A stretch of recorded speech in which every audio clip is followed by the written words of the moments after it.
हमारे आज के इस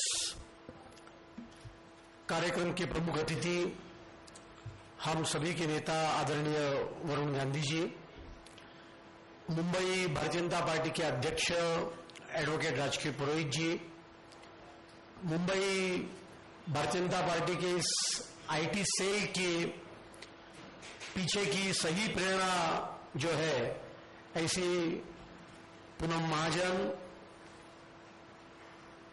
मुंबई के मेरे साथी संजय उपाध्याय, अतुल शाह, इस सेल के राष्ट्रीय को कन्वीनर वैस जी, आशुतोष पाटनकर, त्रिपाठी जी और यहां उपस्थित सभी कार्यकर्ता बंधु भगिनी।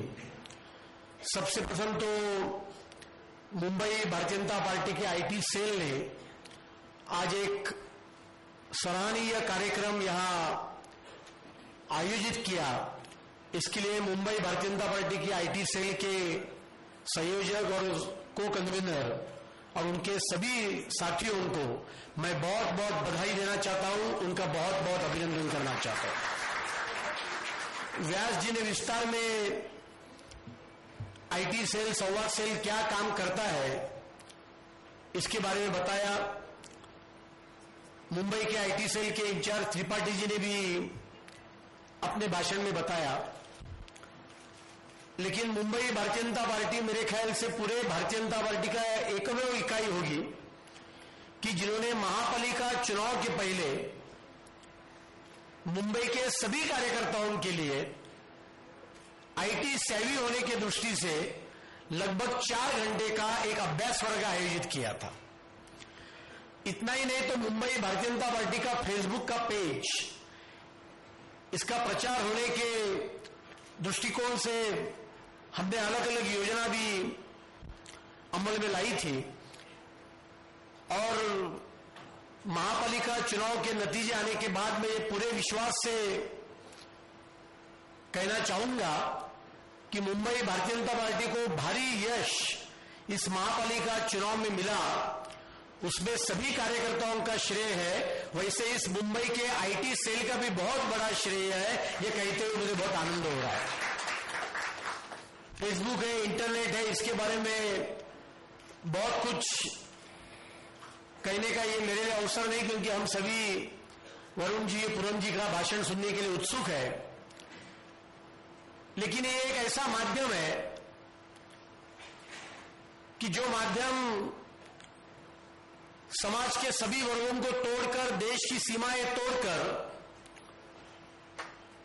दुनिया के हर एक आदमी तक ये माध्यम पहुंचता है।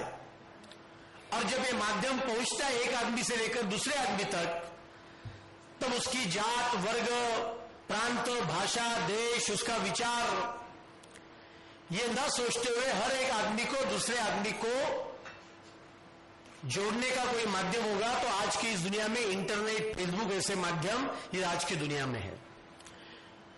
इसी फेसबुक ने अरब कंट्रीज में क्रांति लाई, जस्मिन रिवॉल्यूशन लाया। ये इंटरनेट से, फेसबुक से चाइना जैसी सुपर पावर भी इतनी डर रही है कि चाइना ने भी इंटरनेट के ऊपर पाबंदी लगाई है, प्रतिबंध लगाए हैं। गूगल को भी उन्होंने कहा कि यदि आप हमारे देश में आपको काम करना है तो आपको विशिष्ट दायरे में काम करने की आवश्यकता है। और परसों मैं नेट के ऊपर ही इंटरव्यू पढ़ रहा था कि चीन का एक आदमी, एक कार्यकर्ता जो अंधा है, चीन के तानाशाही के खिलाफ आज जो अमेरिका में जाकर बैठा है, उस व्यक्ति का इंटरव्यू पढ़ने की मुझे इजाजत किसी ने दी तो इंटरनेट के कारण मिली। इतना इंटरनेट आज के दिन में प्रभावी माध्यम है और इसलिए ऐसे आईटी सेवी हर एक व्यक्ति ने होने की आवश्यकता है। इसलिए भारतीय जनता पार्टी ये चाहती है कि भारतीय जनता पार्टी का हर एक कार्यकर्ता ये आईटी सेवी होने की आवश्यकता है। और इसलिए इसी सिलसिले में ये सब कार्यक्रम हम करते आए हैं। मैं आज इस कार्यक्रम के निमित्त हमारे आईटी सेल को इतनी प्रार्थना करना चाहूंगा कि वैस जी ने वैसा भी कहा है कि हम सिर्फ इंटरनेट पर एक्टिव नहीं है, हम फील्ड के ऊपर भी एक्टिव है। आज भी मुंबई शहर के स्लम एरिया में छोटे छोटे बच्चे हैं, युवक हैं, वो फेसबुक तो एक्सेस कर सकते हैं, लेकिन कंप्यूटर के अलग अलग कोर्सेज जिनकी फी 4,000, 5,000, 10,000 इतनी बड़ी फी होती है, मुझे लगता है मुंबई का आईटी सेल ऐसे स्लम सेल में भारतीय जनता पार्टी के वहां के कार्यकर्ताओं के साथ मिलाकर यदि सस्ते दरों में यदि कंप्यूटर एजुकेशन की क्लास चलाएंगे तो मुझे लगता है कि हम सही मायने में इस आईटी का और एक कदम बढ़ाएंगे। इतना ही कहते हुए फिर से एक बार सभी आईटी के कार्यकर्ताओं को शुभेच्छा देते हुए मेरे 2 शब्द समाप्त करता हूं। जय हिंद, जय महाराष्ट्र।